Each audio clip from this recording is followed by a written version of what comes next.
अब हम स्टार्ट कर रहे हैं गॉस प्रमेय द्वारा कूलॉम के व्युत्क्रम वर्ग के नियम का निगमन। ठीक है ना, हमें गॉस प्रमेय की सहायता से कूलॉम के व्युत्क्रम वर्ग के नियम का निगमन करना। ठीक है ना, इसके पहले हम कर चुके हैं कूलॉम का नियम। ठीक है, उसी नियम को हमें करना है, लेकिन अब की बार हमें कहाँ से करना है, गॉस प्रमेय की सहायता से करना है।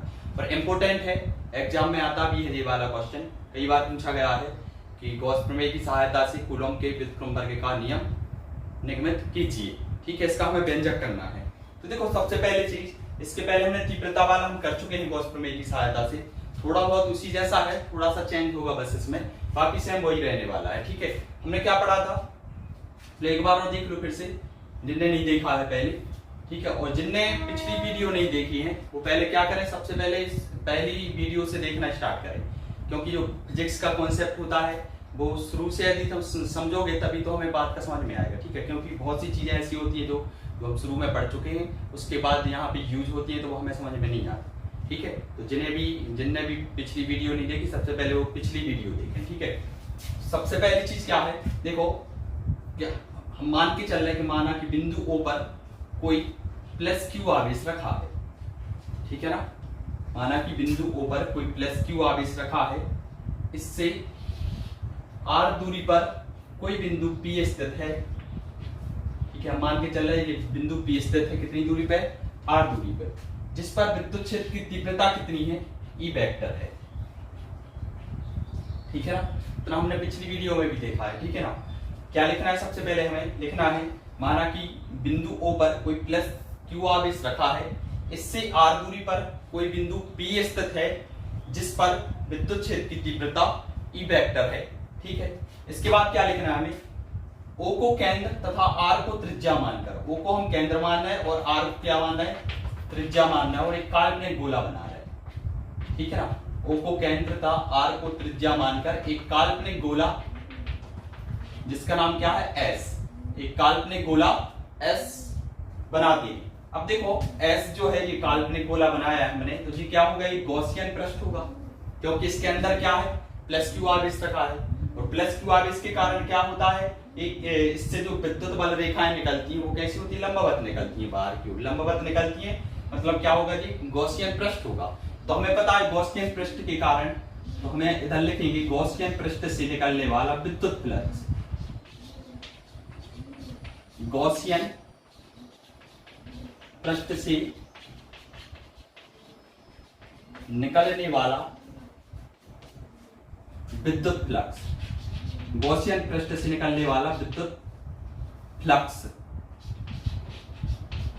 विद्युत फ्लक्स कितना होगा, फाई बराबर कितना होता है, ई एस कॉस जीरो, यानी जीरो लिखेंगे नहीं हम यहाँ पे, क्योंकि कॉस जीरो का मान 1 होता है। ठीक है, तो कितना लिखेंगे, सीधा ई एस लिख देना। ठीक है ना, क्योंकि विद्युत बल रेखा कैसी लंबवत निकल रही है, और लंबवत की क्या है, तीव्रता है, तो दोनों का बीच का कोण कितना होगा, 0 अंश होगा, यानी cos 0 यानी कि कितना होगा, उसका मान 1 होगा, इसलिए हम डायरेक्ट में भी लिख सकते हैं कितना, ES। अच्छा, गॉस प्रमेय की सहायता से करना है हमें। तो दूसरा पॉइंट बिल्कुल जब करते हो, अभी पिछली वीडियो में हमने देखा था गॉस प्रमेय से, गॉस प्रमेय से क्या क्या पढ़ा था हमने, गॉस प्रमेय यानी फाई बराबर हमने पढ़ा था 1/ε0 × Q, इसको मान लो समीकरण नंबर 2। ठीक है ना, अब इन समीकरण 1 और 2 को ध्यान से देखो, LHS बराबर है तो RHS के बराबर होते हैं। ठीक है, इनकी तुलना करने पर, ठीक है, तो हम लिखेंगे समीकरण 1 व समीकरण 2 से, समीकरण 1 व समीकरण 2 से, समीकरण 1 और 2 से देखो क्या आ जाएगा, ES बराबर आ जाएगा कितना, 1/ε0 × Q। ठीक है ना, चलो देखो, अब S का मान हमें पता है कितना होता है, चूंकि ये क्या है, गोला है, तो गोले का पृष्ठीय क्षेत्रफल कितना होता है, S बराबर कितना हो जाएगा, 4πr², कितना होता है, 4πr², ये होता है गोले का पृष्ठीय क्षेत्रफल का फॉर्मूला, तो हम यहाँ पे रख रहे हैं उसकी जगह, कितना हो जाएगा, E × 4πr² इक्वल टू कितना आ गया, 1/ε0 × Q। ठीक है ना, इतना समझ में आया। अब इसके बाद देखो, ये गुणा में, तो इसको हम कहाँ ले जा रहे हैं, इसके नीचे ले जा रहे हैं, यानी E का मान निकालना है हमें, तो E बराबर कितना हो जाएगा, 1/4πε0 Q/r²। इतना हम पिछली वीडियो में भी देख चुके, मतलब यदि यहां तक करके छोड़ दोगे आप, ठीक है, तो ये क्या निकल आएगी, कूलॉम के नियम द्वारा विद्युत क्षेत्र की तीव्रता का व्यंजक यहाँ पे खत्म हो गया। ठीक है, लेकिन हमें क्या करना, कूलॉम के नियम करने का मन करना है। तो हम क्या मान रहे हैं, हम लिखेंगे इसमें कि माना कि बिंदु P पर एक परीक्षण आवेश Q0 रखा। क्या मानेंगे, माना कि बिंदु P पर एक परीक्षण आवेश Q0 रखा है, अतः Q के कारण Q0 पर एक बल लगेगा। वो बल क्या होगा, F। तो हम क्या लिखेंगे, चलो ये लिख लेना आप लोग, हम यहाँ पर डायरेक्ट में कर दे रहे हैं इसको, ठीक है ना। अतः F बराबर कितना हो जाएगा, हमें पता है F बराबर देखो कितना होगा, E इंटू Q0 हो जाएगा ना, E इंटू Q0। यदि हम क्या लिखेंगे इसमें, माना कि बिंदु P पर एक परीक्षण आवेश Q0 रखा है, अतः Q के कारण Q0 पर लगने वाला बल कितना होगा, F बराबर E इंटू Q0। क्योंकि हमें पता तीव्रता का फॉर्मूला पढ़ा है हमने, तीव्रता का क्या पढ़ा था हमने, E बराबर कितना होता है F upon Q0।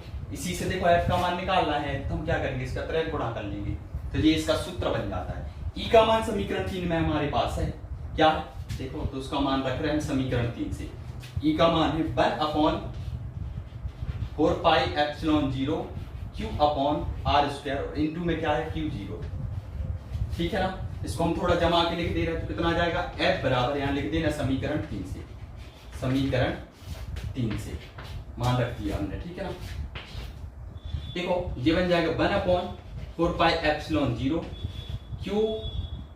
Q0 upon R square था इसका। ठीक है ना, R स्क्वायर, स्क्वायर था ना इसमें, हाँ R स्क्वायर।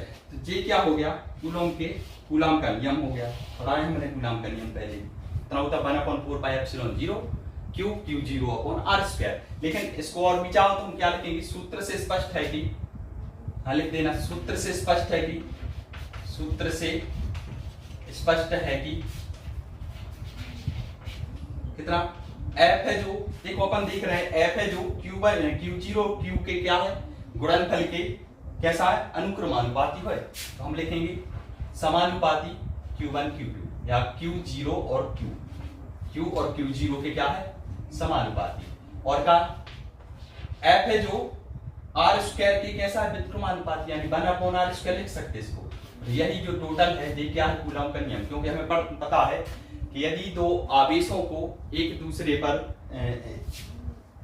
यदि दो आवेश एक दूसरे से अल्प दूरी पर रखे हो, ठीक है, तो इनके आवेशों के, इन पर लगने वाला बल पढ़ा था ना, इन पर लगने वाला बल आवेशों के गुणनफल के समानुपाती तथा उनकी बीच की दूरी के वर्ग के व्युत्क्रमानुपाती होता है। ये कूलॉम का नियम है। तो इस नियम को अपन ने यहाँ पे क्या कर दिया, और सिद्ध कर दिया। मतलब ये क्या है, यही कूलॉम के व्युत्क्रम वर्ग का नियम होगा। यही अभीष्ट कूलॉम के,